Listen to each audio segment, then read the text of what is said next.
All right. Hello to all my classes. I realize that this is not ideal, us being fully remote for the week, but we're going to do our best to try and get some stuff done, even though we can't be in the classroom. For this lesson, you need two things open. You need this video, and then you also need the Greece guided notes, which is posted in Google Classroom. The guided notes are going to start by probably being too zoomed out. So I would use the zoom function to zoom into whatever an appropriate magnification is on your Chromebook, and then make sure to deselect the zoom function. All right, for guided notes, since Cami is not working, you should basically delete any blank and write in the correct answer. I would encourage you to pause the video at times when you want to write answers down. So the first bit of this is probably going to be review. Greece is a modern day country. So you would find Greece on a modern political map. And Greece also refers to an ancient civilization. So as I have done, you should delete the two blanks and add in the correct answers.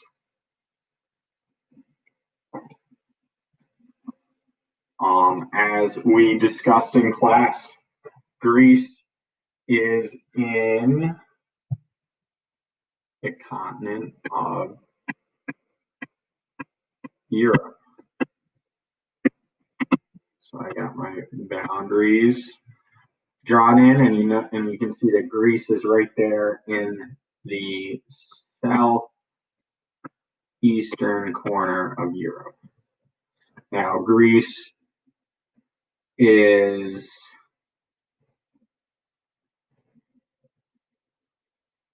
a peninsula, so it's a body of water, or it's a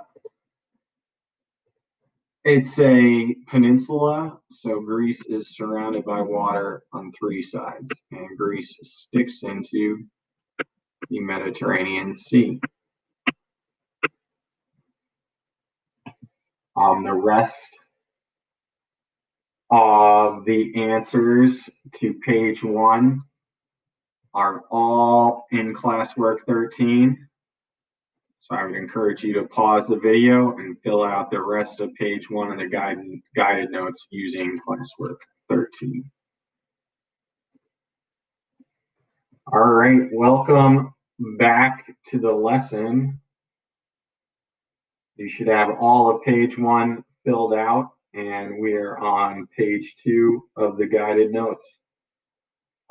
The first topic we're going to cover in our ancient Greece unit is the Persian Wars, which is a series of wars between the United Greek city-states and the Persian Empire. So the two combatants in the Persian Wars were the Greek city-states and the Persian Empire. As a reminder, Greece is not a unified empire. As this map shows, there are areas of Greek settlement where you have a Greek culture, and within this area, Greece is divided into independent city-states. The two most famous would be Athens and Sparta, of which you should have watched multiple videos talking about the different cultures of the Athenian city-state and the Spartan city-state.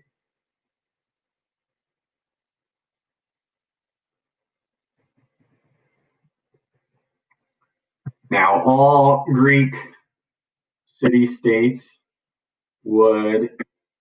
their primary type of military soldier would be that of a Greek hoplite, which again, you should have watched a video on. And right here, we have a hoplite.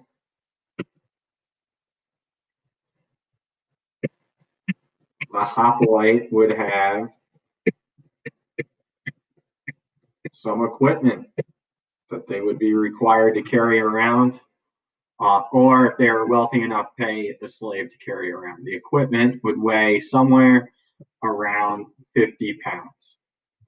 The most important piece of equipment that a hoplite would have is their spear, which would be tipped with a sharp bronze point, and then the other end of the spear would have a counterweight.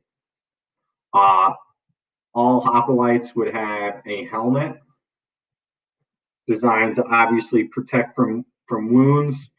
It probably was used to protect from arrows as well, and it would probably have some sort of decorative ensemble on the top, probably made of horsehair. Other types of equipment that the hoplite would have would be a large shield, either made of bronze, if you could afford it, or dense wood, if you could not afford a bronze shield. Hoplites would have bronze shin guards to protect their shins, and then they would also wear sandals, which is a little different than a modern soldier, and boots. Greeks would wear sandals for the agility and maneuverability that sandals would afford. Lastly, Greeks would have a short sword, which would be their secondary weapon. Primarily, the weapon of hoplites would be the long spears that they carried. All hoplites were considered citizen soldiers first and foremost. So hoplites were considered citizen soldiers because they were citizens first and foremost. They were not primarily soldiers. In Athens, you might get 2 years of military training from 18 to 20, and then you would go back to your job, whether that's a farmer, a blacksmith, a trader, and you would only be a soldier when Athens is going to war. So you would primarily work your job, and then the rest of the year or years you would be a citizen, which is why Greek hoplites were referred to as citizen soldiers. Their primary responsibility was to be a soldier, or was to be a citizen first and foremost, and a soldier secondarily, only when needed. The exception to this was obviously Sparta, which was discussed extensively in the videos, that Spartans, their only job was to be a professional soldier pretty much from the age of 7 until the age of 60.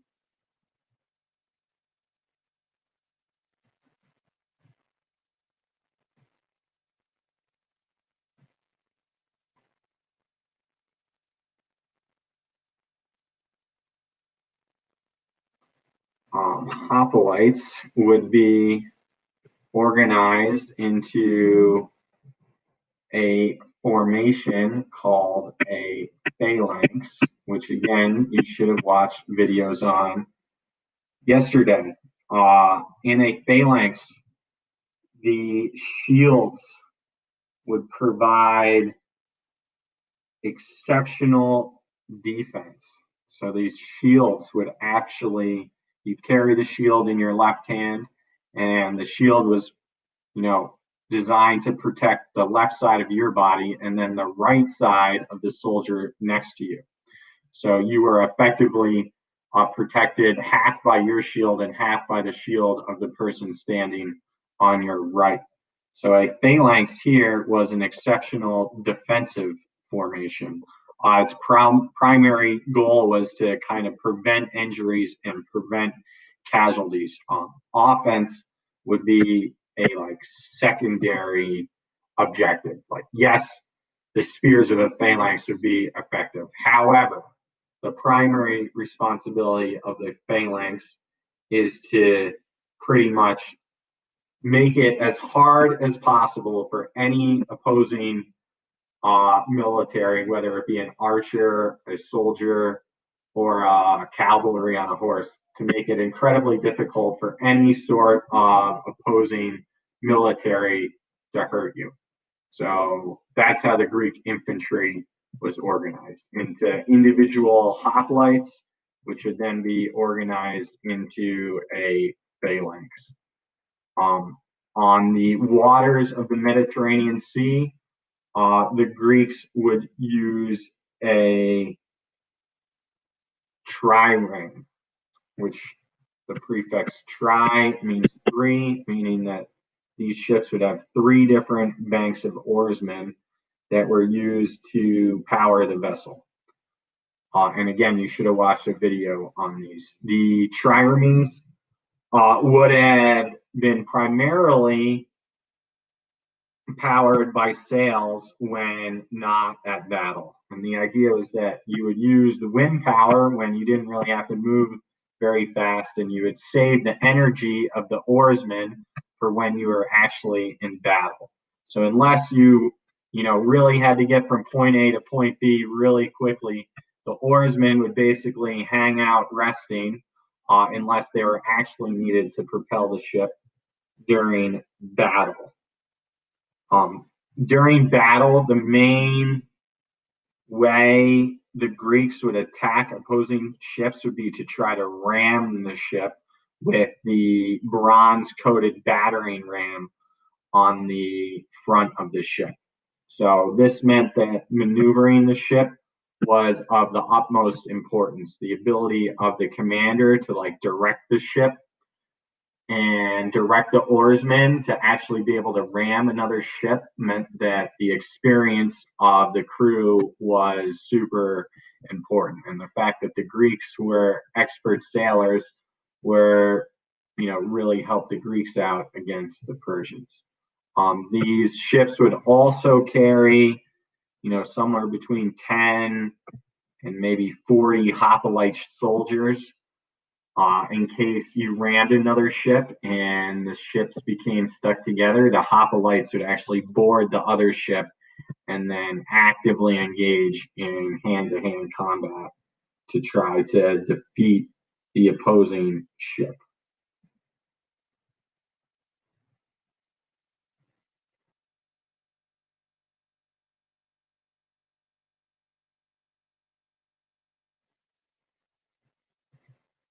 The background of the Persian Wars.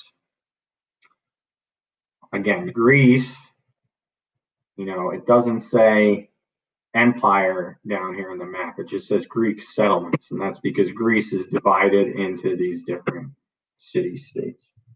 These city states were not necessarily friends with each other.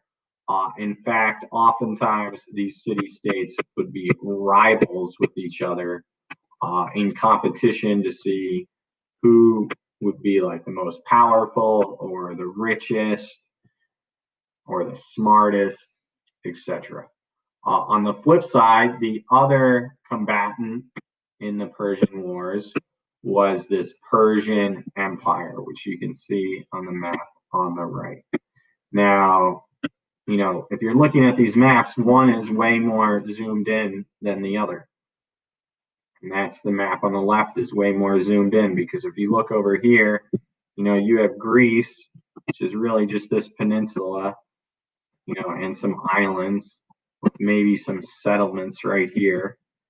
So in terms of size, the Persian Empire is much, much larger than Greece. In fact, the Persian Empire was the largest empire the world had seen up until that point in history.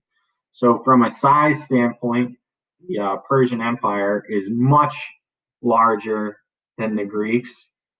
From a manpower standpoint, the Persians are going to be able to recruit a much larger army than the Greeks. and the Persians are going to be able to equip and feed that army much easier than the Greeks also, and that is just due to the sheer size of the Persian Empire. Now, the main advantage the Persians have is this sheer numerical superiority. The Persians just have way more soldiers, way more people than the Greeks. The problem is most Persian soldiers were in a pseudo form of slavery. Most Persian soldiers were slaves. As the Persian Empire expanded, I'm drawing it out of its initial Persepolis city. As the Persian Empire expanded, they would conquer other peoples and other cities. And some of the conquered people were given the choice to join the Persian army instead of being killed, which, if you're interested in staying alive, was a decent deal. So, you might be part of the Persian army, but in effect, you wouldn't have your freedom. The Persians were an occupying force, and thus most of the Persian army didn't feel that much allegiance to Persia. Um, most Persian soldiers were archers, and that's because the Persian Empire uh, would fight in the modern day Middle East in flat, open land, and archers were extremely effective in that terrain. They would have a bow as their primary weapon. Their secondary weapon would be a short sword, which is similar to the Greek hoplites, with the secondary weapon being a sword. And they would have armor made out of leather, which is, helpful to kind of make an arrow a little less destructive, but leather armor is not going to be that effective against a sharp bronze metal spear. The leather armor is also going to be great in the desert. It's not going to be as hot, but it's going to provide much less protection than the bronze armor that Greek hoplites would have. So the Greeks, on the other hand, they would be free citizen soldiers. So on the one hand, you have the Persians, who are mostly slaves and archers. And then on the other side, you have the Greeks, who are free citizen soldiers, hoplites, armed with armor and the spears. So while numerically the Persians are superior, the Greeks actually have a few different advantages besides sheer numbers. One is that the Greeks are fighting for their freedom. If Greece is captured by Persia, Persia is then going to be the ruler of Greece, and the Greeks are going to be enslaved. Obviously, the Greeks don't want this to happen. So the fact that the Greeks are fighting for their freedom really motivates the Greeks to not give up, to really give it 100%. The Greeks are also incredibly motivated to keep their freedom. You can imagine a citizen soldier fighting for their freedom is going to be much more motivated than a slave who is just fighting because they don't want to be killed. So the motivation of the Greek army is going to be much higher than the motivation of the Persian army. The geography of Greece also provides the Greeks with an advantage. Greece is covered in mountains, and so when the Persian army actually decides to invade Greece proper, the Greeks can actually choose the most advantageous terrain to fight. The Greeks are not going to fight on an open plain where the Persian archers have an advantage. Instead, the Greeks are going to try to choose tight little mountain passes where there's not a lot of maneuverability for cavalry. The perfect place for a phalanx to try to set up a defensive formation. So geographically, the mountains of Greece provide the Greeks with another advantage besides just their motivation to stay free. Additionally, the Greeks are simply better soldiers and sailors than the Persians. An Athenian with 2 years of training has more training than a Persian who's a slave, and a Spartan who's been training for 10, 20 years is going to be much better trained than your average Persian archer. The Greeks are also going to be better sailors than the Persians. If you look at the Persian Empire, they start and expand basically through landlocked areas, whereas the Greeks have been sailors for hundreds of years. They have that knowledge that's been passed down from generation to generation. So both on the land and in the sea, the Greeks have more skill and expertise. Additionally, the Greeks are better equipped than the average Persian. The average Persian just has this light leather armor, whereas the average Greek hoplite has, the bronze or wooden shield, a bronze breastplate, the helmet. So your average Greek soldier is going to be better equipped than your average Persian soldier, which pretty much sets the stage for what happens during the Persian Wars, which will be the topic of the next video.